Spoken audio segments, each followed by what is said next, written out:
పచ్చకర్పూరం అనేది వెంకటేశ్వర స్వామికి ఎంతో ప్రీతికరమైనది. అలాగే లక్ష్మీ కటాక్షాన్ని పెంపొందిస్తుంది. పచ్చకర్పూరం అనేది కుంకుమలో కలుపుకొని రోజు మన నుదుటిన పెట్టుకుంటే ఎంతో మంచిది. పచ్చకర్పూరం పెట్టుకున్న కుంకుమని రోజు ఆఫీస్కైనా ఎక్కడికైనా వెళ్ళేటప్పుడు పెట్టుకుంటే మంచి శుభం జరుగుతుంది. పచ్చకర్పూరం కలిపిన కుంకుమను ఇంటి ద్వారానికి బొట్లుగా పెడితే లక్ష్మీ కటాక్షం సిద్ధిస్తుంది. అలాగే లక్ష్మీదేవి ఎక్కడ ఉన్నా కూడా మన ఇంటిని వెతుక్కుంటూ వస్తారట.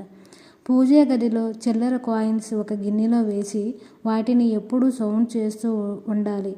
అలాగే ఆ కాయిన్స్లో పచ్చకర్పూరాన్ని కూడా ఒక ముక్క పెట్టుకోవాలి. ఇలాగ పెట్టుకుంటే ఇల్లంతా పూజా రూమ్ అంతా సువాసన భరితంగా ఉంటుంది. అలా సువాసనని ఇచ్చే పచ్చకర్పూరం లక్ష్మీదేవికి ఎంతో ప్రీతికరమైనది. బీరువాలో ధనం దాచుకునే చోట ఒక నోటు మీద పచ్చకర్పూరాన్ని ఉంచాలి. ఇలా చేస్తే ఎంతో మంచిది. లక్ష్మీదేవి